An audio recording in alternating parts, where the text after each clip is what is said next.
myself, which accounts as a Femtech app. And then as I was searching for it, I have a habit of looking for privacy policies or data practices of the apps before I give my data to them. And the deeper I looked, the more concerning and stranger the policies went. And that's how I got into a rabbit hole of really weird data collection practices. And that's why I'm here to share my insights with you. Hope you enjoy it. So let's start with what is Femtech. So Femtech, or female technology, is a term used to define software and services that use technology tailored towards women's health and wellness. So these are fertility trackers, period trackers, pregnancy and nursing care, women's sexual health and wellness, all of these applications like Flow, Clue, Maya. You must have heard these names. These are really big names right now. And Femtech is not just limited to applications like mobile apps, but they also include wearables, then diagnostics and telehealth services. But today, we will focus mostly on the mobile apps. So Femtech in Europe is a big thing now. Europe consists of 28% of global Femtech market, with more than 540 active companies in 23 out of 44 countries. And by 2032, the European Femtech sector is expected to grow beyond $35 billion. Isn't that insane? And still, we are in a stage of infancy with Femtech because it's a highly underfunded and under-researched field.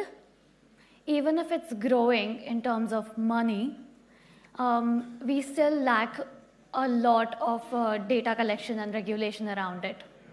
And I guess this gap is not something that we should be bothersome about, but it's a good opportunity to create more transparent and evidence-based Femtech in the coming years. So Femtech apps have been in place since a long time now, since like early 2000s, but they got traction after the Flow apps controversy around data privacy, that they're sharing users' data with third parties in 2021. And it's continuing, so it happened again in this year, twice now. But yeah, can't really go into the political nuance. But high time that we look into it. So these apps are incredibly popular. They have tens of millions of users per month and hundreds of millions of downloads worldwide. But why? Why do we seek Femtech apps? To understand our body better, to manage fertility, achieve or avoid pregnancy, for emotional validation and community. A lot of these apps have a community feature, so you can go in and ask your queries. They do say with a disclaimer written above that don't put personal data, but then there's a lack of digital literacy around the world, so we do put our personal data there as well. Then we use it for convenience because it's not always easy to manually track your period. And to feel empowered and informed. And I relate to all of this. When I was young, I was taught to manually track my cycle over a calendar in our kitchen. But yeah, now today, with all the Femtech apps, we have so much more insights. We have so much more data points to look at. But the thing is, the Femtech apps also come with a lot of empowerment wrapped in them. You might recognize some of these. These are some of the slogans that very famous Femtech apps usually use. They say, your health simplified with us.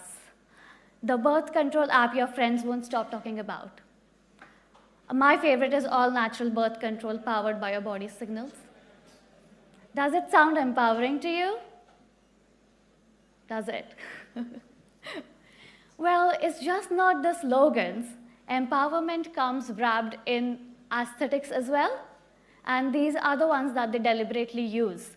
And once you spot this aesthetic, I'm sure you won't unsee it. Bear with me.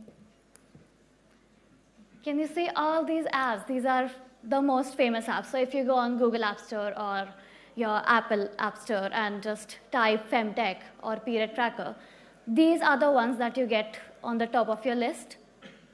Can you sense a theme? Is it all too pink? I find it quite stereotypical, but that's my opinion. And you can have your own. Some people like pink, but cool. But yeah, this is the aesthetic that they use. And all of these apps are pink, or the second most used color is purple. I get it that it's a marketing gimmick. Pink is a very feminine color used for visibility and inclusivity. But then, these apps were traditionally made to empower women. Don't you think that with this pink branding and empowerment slogans, it's trying to drive us away from empowerment, the trope that it was made for?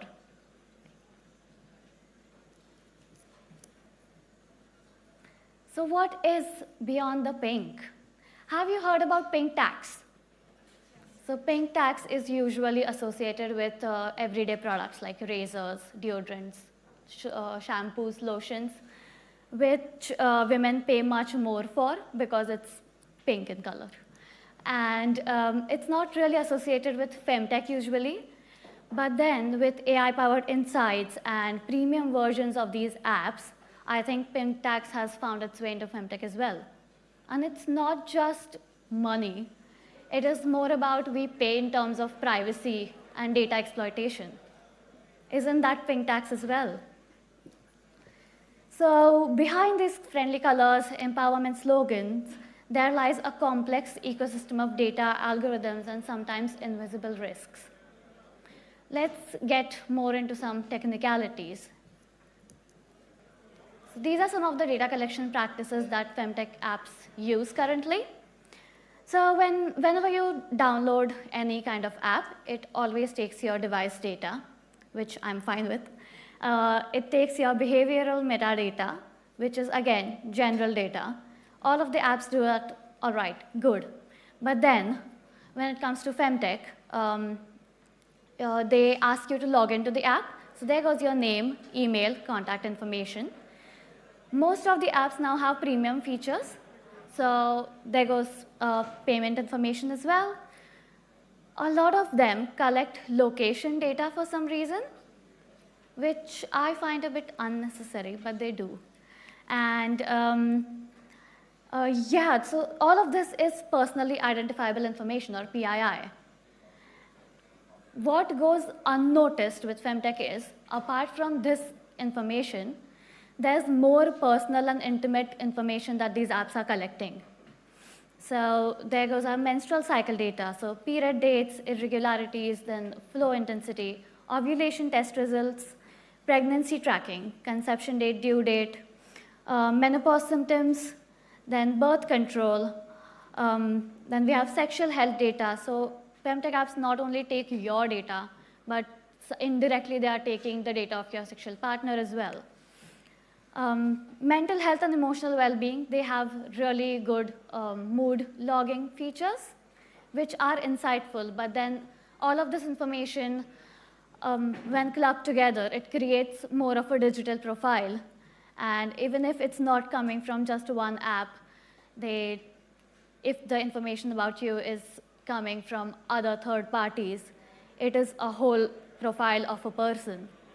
Then there goes lifestyle data. These apps also have a good feature for water intake. That's a good example of how much niche we are going into. Then sleep patterns, breastfeeding and lactation data, medical history, and doctor visits. This is what I find really concerning. You have to log your doctor visits. Some of the apps also take what medication you're on, or what kind of treatment you're going through.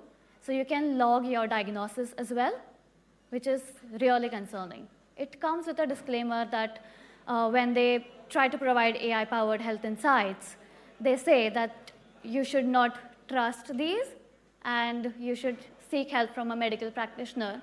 but it is written so small that you hardly look at it. Or if it's a pop-up, we don't take like 5 seconds to read it, but just close because it's irritating. But again, let me give you an example why this is so crucial. Just imagine if a woman is logging her breastfeeding data into the app, and the app is also collecting her location data along with it, and somehow, if this data is leaked or sold or in the hands of data brokers, they have a full profile of her as well as her child. They know where she is with her child alone at her most vulnerable. And this is not just a digital risk anymore. It has escalated to a physical safety risk.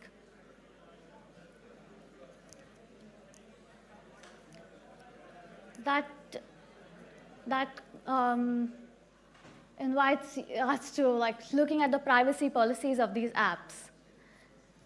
So, do we actually read privacy policies? Nobody does, isn't it? They are long, complex, full of jargon, and yeah, they put the accept button in bold, pink, or blue, or whatever color you like, and there's hardly an option to reject those, because if you reject, you might not be able to use the app. But if you take some time and read those, then you might find some concerning patterns.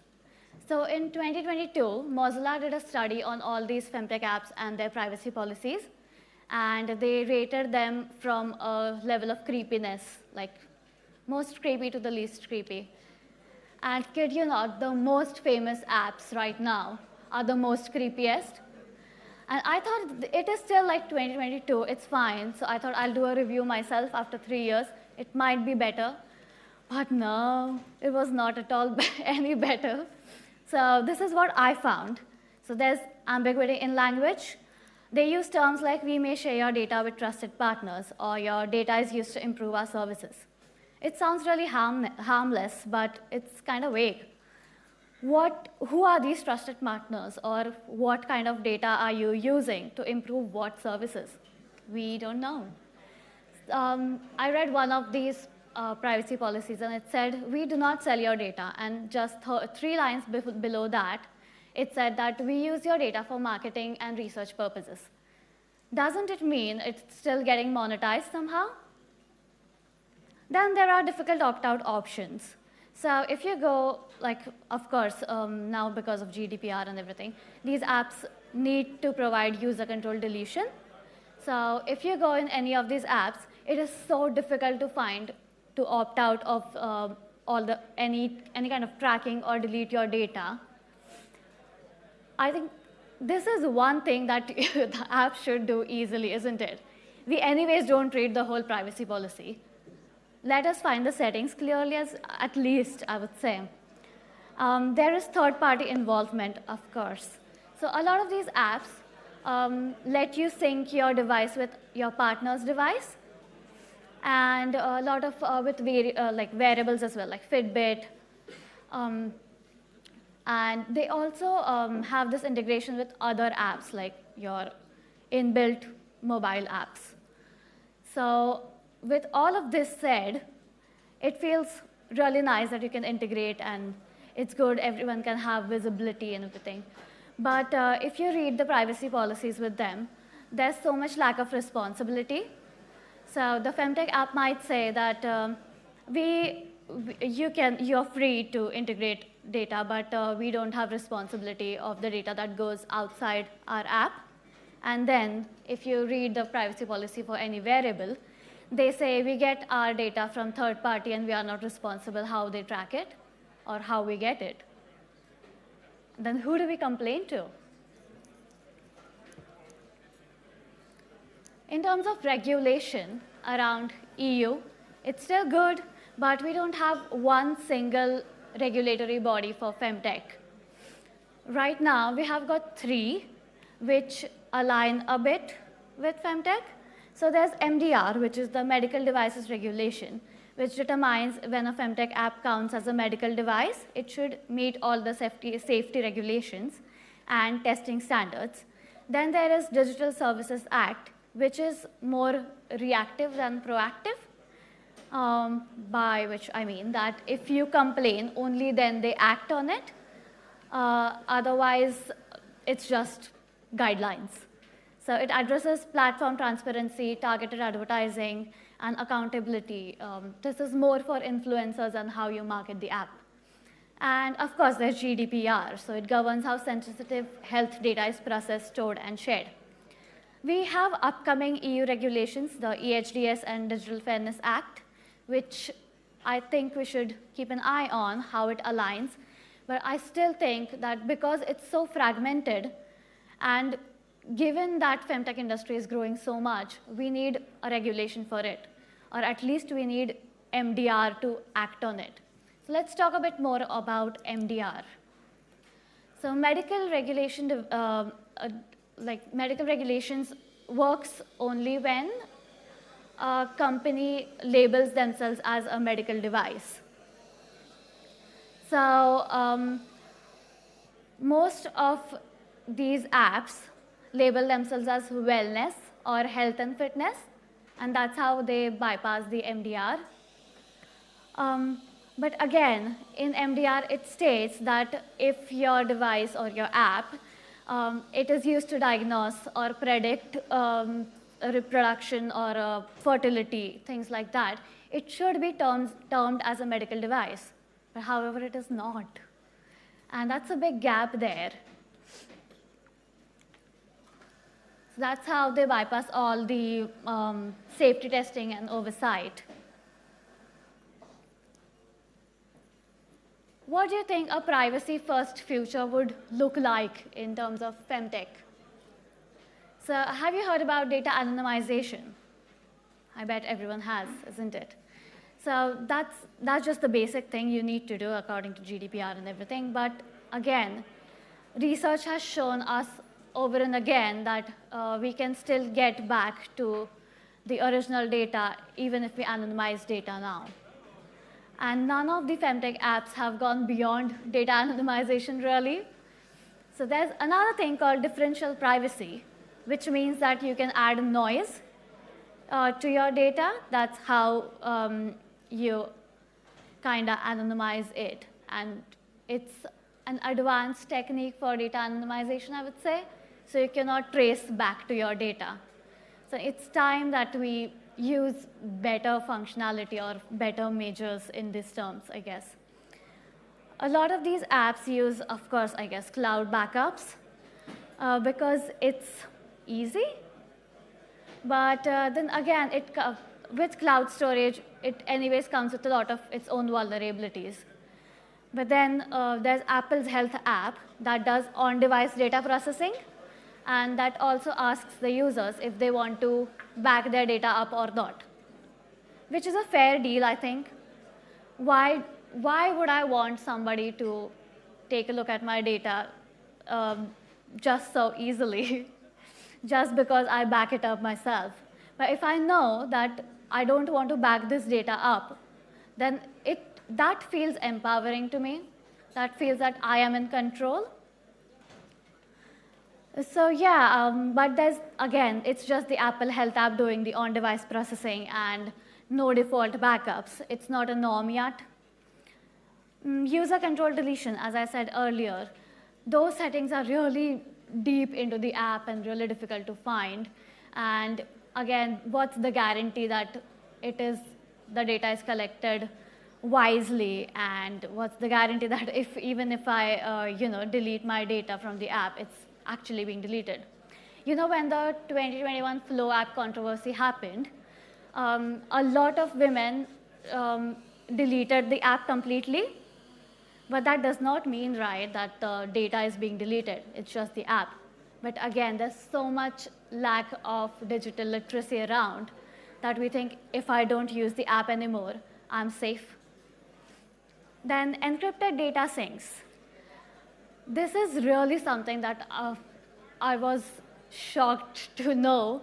So as I said, that these apps have the functionality to sync with your partner's app or wearables. So a lot of these apps, if you read the policies or their data collection practices, they explicitly mention that there's no encryption in between. And it is crazy. We have gone so much advanced with other security measures and everything right now, and how are we not encrypted yet?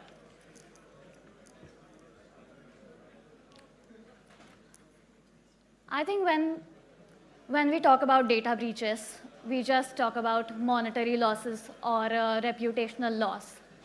But with Femtech collecting so much intimate information, I think we need more of a sociological approach to it, and I'll tell you in a bit why.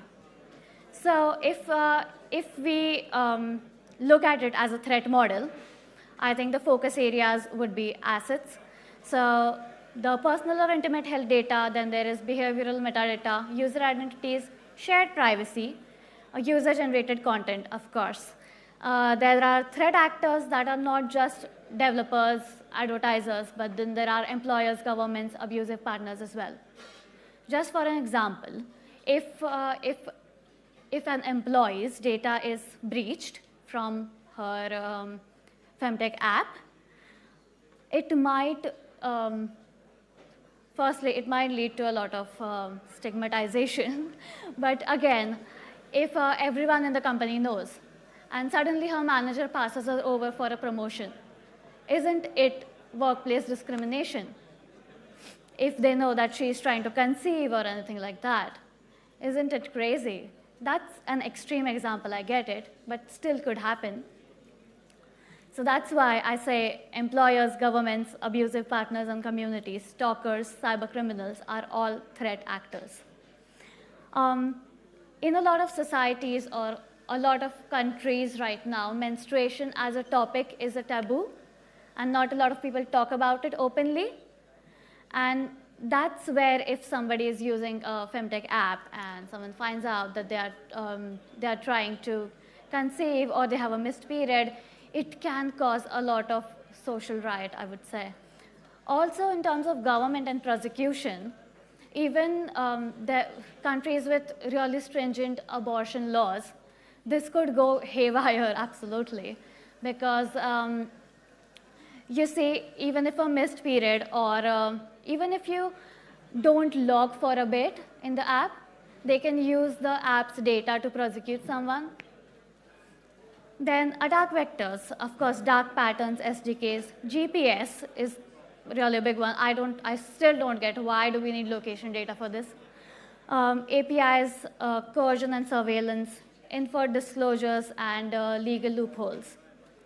One thing to mention, when these apps provide you health insights, so we don't really have cohesive EU data for Femtech.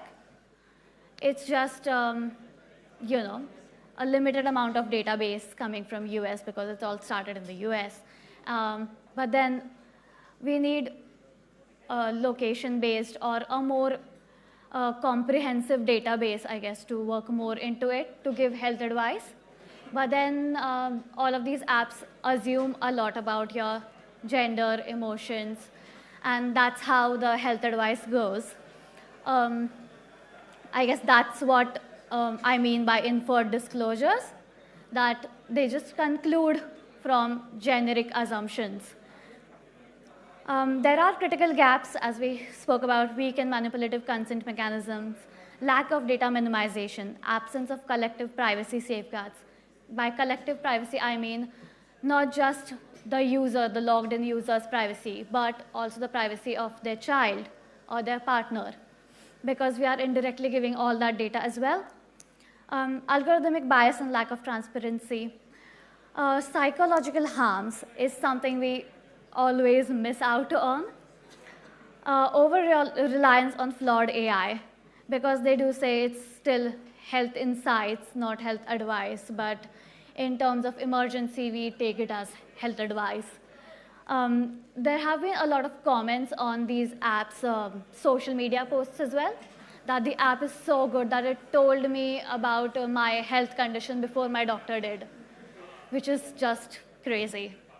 False reassurance, health anxiety, and obsessive tracking. It can be obsessive because it's similar to Instagram Reels. Like you get addicted to just scrolling. It's addictive to track it because it gives you health insights every now and then. It pops up notifications like, you must be cranky today because you might be ovulating, which is really annoying at times. I'm not cranky today, but now that I saw the notification, I am. There is a lot of shame and stigma around it as well. If any of this data is really leaked out, it could lead to a lot of stigma for women, their families. And overall, this is creating a loss of trust in digital care. As these apps were made to empower women, I don't think they are doing it anymore. And it's been a long time that this has been going on with a lot of news coming up around sensitive data and how their data practices are really, really concerning. And that's leading to a lot of loss of trust. And that's the last thing we want, isn't it? So I think real empowerment in Femtech requires recentering privacy, autonomy, and ethical accountability while transforming invisible harms into visible change. Our data belongs to us, not governments, advertisers, nobody, just us. So I just want to urge everyone to be aware, ask questions, and take control of your data. Thank you.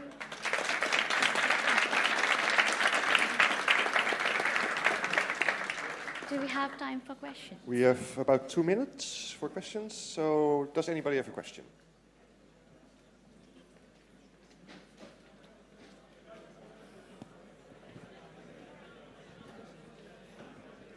Hello, thank you for the great talk. I think it's a very important topic and issue. And I'm just curious whether you can think of any, or you know, any digital alternatives we can use, because we of course can use just normal calendars, but what about digital world? So there are a few options that are pretty fine, like the Apple's Health app, or there's an app called Yuki that does on-device processing, so it's offline almost. And for myself, I have written a Python code for myself that I use to track my cycle. But then again, a lot of these apps have anonymous modes in them as well now, which I'm not very sure about, but still, the thing is, they don't have the same functionality as the whole app would have.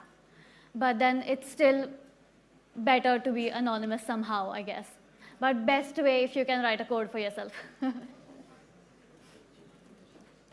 right, one more question maybe. Okay. Thank you for the talk. It was actually really, really insightful. You spoke about regions globally where some of this is taboo to speak about or to talk about. Have you noted in your research any apps or companies that have adapted their policies that are more evasive for regions that it is considered taboo? I did look at that, and no, none of the apps have actually considered a sociological approach to it. It's very generic and mostly targeted towards US, Europe, but hardly takes into consideration any of the regions. Like there are some regions in India, or there are some regions in Africa where it's really critical to even speak about these things. And there's absolutely no consideration. The thing is, there's a lot of lack of awareness around it. So I think even if, with me, if I talk to my friends or my family, older people in my family, they don't even know these apps exist. But when it comes to the younger generation, even if they do know that there are these apps now, there's no consideration of how much data we should give to these apps or not. And I think with social media, it just becomes a bubble, isn't it? That the word just spreads out. And again, yeah, there's no consideration. This has happened in some of the countries where there are really stringent abortion laws, that this kind of data is used for prosecution, and it has gone really, really wrong. But yeah. Okay, we're out of time. Thank you very much for the talk. Thank you so much.